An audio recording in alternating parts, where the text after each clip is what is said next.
6 days after her husband died, a woman named Helen described missing the bottom stair of her own staircase, a staircase she had climbed 9,000 times. She did not trip. She missed a step that was not there, on a floor that had not changed, in a body that had walked those same 12 stairs every morning for 31 years. Bereaved people report this constantly. Not metaphorical unsteadiness, literal stumbling, vertigo on flat ground. A floor that suddenly tilts for no measurable reason. This is not imagination, and it is not weakness. It has a mechanism, and the mechanism is the same one that keeps every walking body upright in the first place, now running without one of its oldest reference points.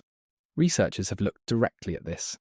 Dr. Mary Frances O'Connor, a clinical psychologist and neuroscientist at the University of Arizona, has spent over a decade scanning the brains of the recently bereaved. Her work, published across journals including Psychosomatic Medicine and summarized in her book, The Grieving Brain, frames grief not as an emotion that simply hurts, but as a prediction error. The brain's internal models, built over years around someone's presence, suddenly returning answers the rest of the system cannot reconcile. Separately, gerontologists tracking widowed populations over the age of 65 have repeatedly documented something concrete and measurable: a rise in falls, dizziness, and self-reported unsteadiness in the months following the death of a spouse. That rise is clinically confirmed. It shows up across multiple independent cohorts in multiple countries, regardless of cause of death. What remains mechanistically plausible, rather than fully confirmed, is the exact neural pathway connecting the loss to the legs. The leading candidate sits in the brainstem, in a cluster of cells most people have never been told they have. Vestibular rehabilitation clinics, the specialists who treat chronic dizziness for a living, have started noting something in their own intake records that rarely makes it into a journal article. A recurring cluster of patients who arrive with textbook vestibular symptoms: anitakibini, imbalance, a sense of tilting, difficulty walking in the dark, and no infection, no inner ear damage, no structural finding on imaging. When asked directly, a striking number of these patients report the same triggering event, somewhere in the preceding year: the death of a spouse, a parent, a child. The clinic notes a pattern.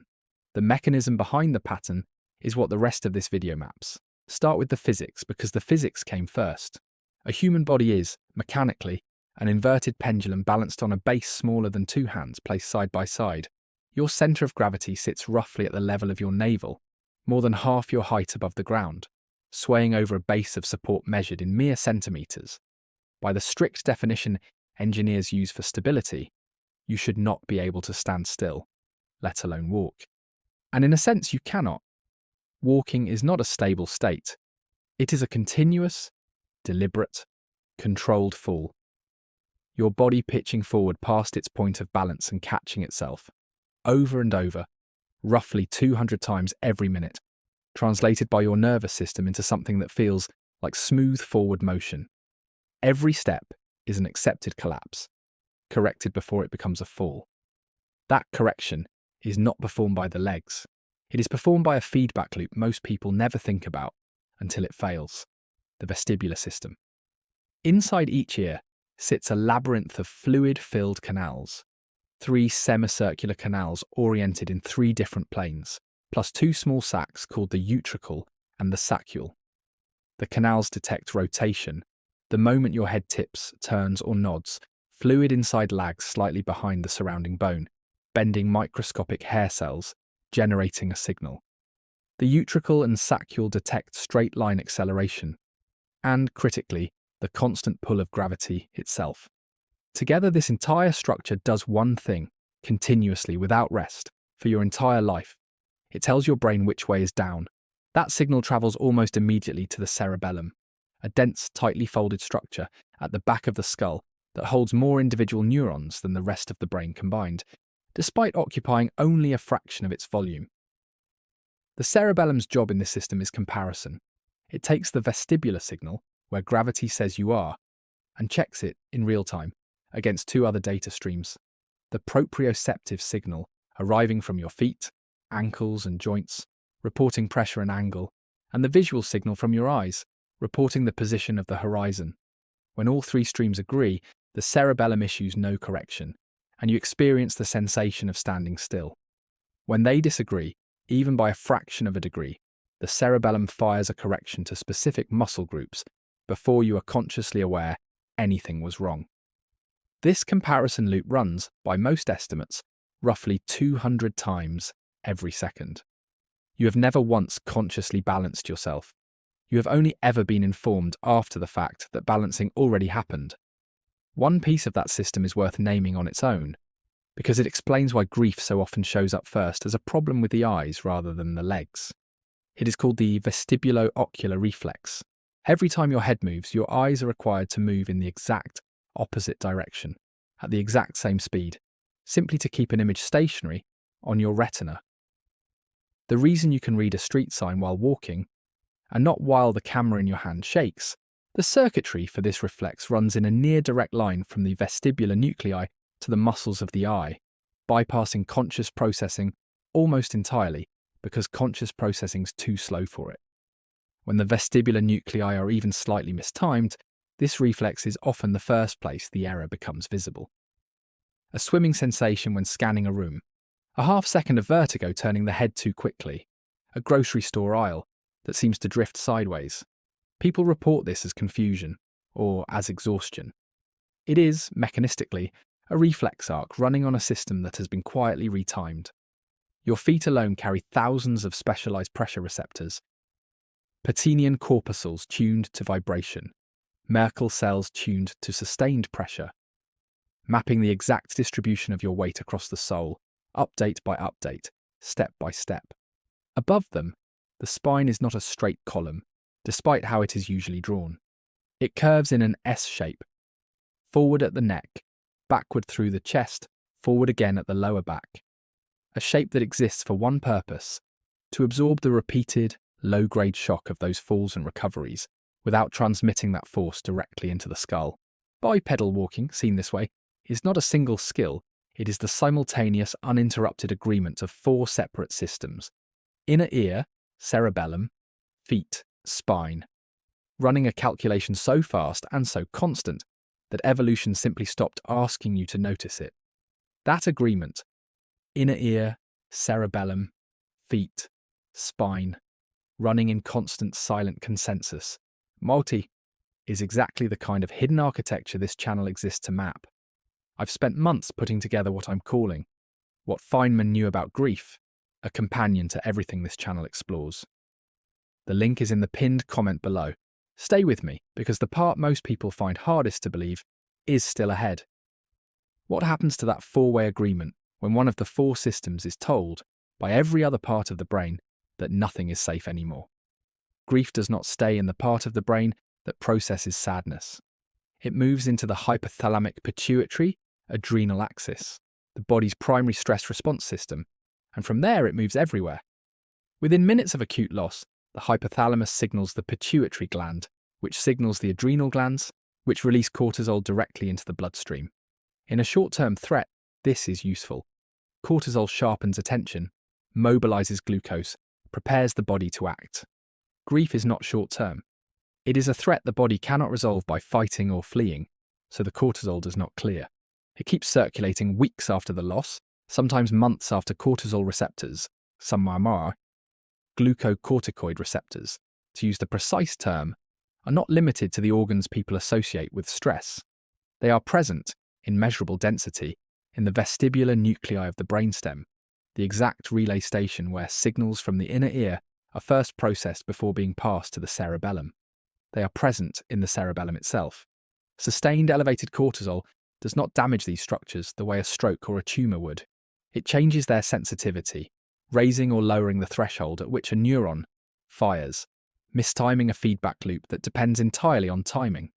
This is the mechanistically plausible part of the picture, a chronic stress hormone, acting on receptors that were always there, slightly mistiming a calculation that is normally too fast to consciously notice. You do not feel your vestibular nuclei mistime a signal. You feel a floor move that did not move. There is a second, quieter channel carrying the same disruption. The autonomic nervous system normally shifts continuously between its two branches, sympathetic and parasympathetic, adjusting heart rate by small fractions of a second to match whatever the body is doing, a flexibility researchers measure as heart rate variability. That variability is not incidental. Fine motor calibration, the kind required to place a foot precisely on a stair tread you cannot fully see, depends on a nervous system with enough autonomic flexibility to fine-tune itself moment to moment. Acute grief collapses that variability. Cardiology and psychophysiology studies on recently bereaved adults have measured a documented, often significant drop in heart rate variability in the weeks following a loss. A nervous system locked into a narrower range of autonomic adjustment has less capacity left over for the split-second calibrations that walking, especially walking on uneven or unfamiliar ground, has always required. The body keeping its own time, mistimed by a hormone it cannot turn off. That mistiming is the heart of what Feynman knew about grief walks through, mechanism by mechanism. The link is in the pinned comment below. Here is the part that does not add up on first inspection. Cortisol responds to threat. A car accident is a threat. A predator is a threat. The absence of a particular human being in a world that is otherwise unchanged, the furniture in the same place, the floor exactly as solid as it was, should not register, biologically, as the kind of threat that reroutes a stress axis built for cliffs and predators. And yet it does, every time, in every bereaved nervous system that has been studied. The vestibular nuclei do not know what a marriage is. The cerebellum has never met your mother. Something is translating a relationship into a threat signal precise enough to alter brainstem chemistry, and the answer will not be found anywhere in the inner ear. The resolution lives in a structure most people have never heard of, the locus coeruleus, a small cluster of neurons in the brainstem sitting only millimeters from the vestibular nuclei. The locus coeruleus is the brain's primary source of norepinephrine, and its function is to monitor for anything that contradicts the brain's standing model of the world. For years, that standing model included a specific person, their footsteps on the stairs, their weight shifting on the other side of the bed, their voice answering before you finished a sentence. That model was not poetic, it was operational, used continuously by parts of the brain that have nothing to do with emotion, simply to predict the immediate physical world a few seconds ahead of real time. When the person is gone, the model keeps generating predictions that fail. Every silence where their voice should have been is a small mechanical error. The locus coeruleus registers these failures as exactly what it is built to register, a standing, unresolved threat. It keeps signaling. The hypothalamus keeps responding. The cortisol keeps circulating. And the vestibular nuclei, sitting right next door, absorb the chemical consequence of a prediction error they did not cause and cannot fix because the error is not in the inner ear. It is in the absence of a person who used to be load-bearing. There is a second structure caught in the same chemical weather, and it explains why grief disorients in space as well as in balance. The hippocampus, the brain's primary map maker for physical space, is densely packed with glucocorticoid receptors of its own. Among the highest density anywhere in the brain, chronic elevated cortisol is one of the most consistently documented influences on hippocampal function in all of neuroscience, observed across decades of stress research. A hippocampus operating under sustained cortisol does not simply forget where things are, it updates its spatial maps more slowly and less reliably, which is part of why a familiar kitchen can suddenly feel subtly wrong, why a known hallway in the dark feels longer than it is. The legs are not the only system losing its bearings. The map they were walking on is being redrawn by the same hormone at the same time. A person who is load-bearing in your own internal model of the world. That idea is explored at length in What Feynman Knew About Grief, only while this video is up. The companion guide is in the pinned comment below. There is a story Richard Feynman told about a plate. He was a young physicist at Cornell, eating in the cafeteria, when someone tossed a dinner plate spinning into the air. He noticed something almost nobody else in that room would have noticed. The plate wobbled at a different rate than it spun, and the relationship between those two rates was not the one his physics professors had taught him. Most people would have seen a plate. Feynman saw an unsolved equation wearing the shape of a wobble. He worked out the mathematics of that wobble for no practical reason at all. There was no grant, no deadline, no use for it. He did it because an object refusing to hold still in the air was, to him, simply unfinished business. Years later, he said the wobbling plate problem led him, almost by accident, down the path toward the calculations that eventually won him the Nobel Prize in Physics. He traced his own life's central work back to a piece of spinning ceramic that would not stay flat. A body losing its balance after grief is, mechanically, the same kind of unfinished business. A system that depended on continuous correction has had one of its inputs altered, and it is wobbling at a rate the rest of the system was not built to predict. There is no moral failure in the wobble. There is no weakness in the stumble on a familiar staircase. There is only a four-way agreement, ear, cerebellum, foot, spine, running its calculation against a world model that has not yet been rebuilt around an absence.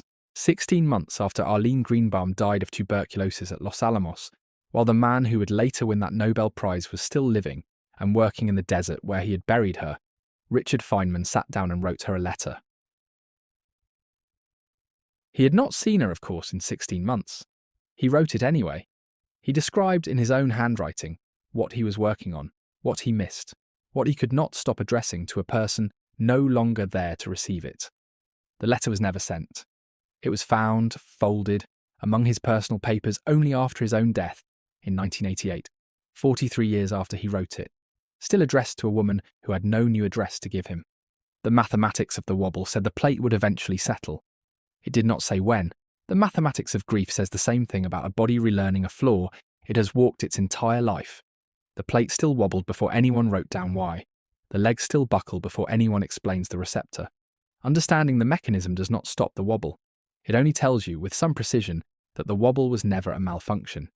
It was the visible proof that something load-bearing had been removed, and the structure, for now, is still finding where to put its weight. What you just read in your own legs, every time you have stumbled and quietly blamed yourself for clumsiness. That mechanism deserved to be named, and naming it properly took months.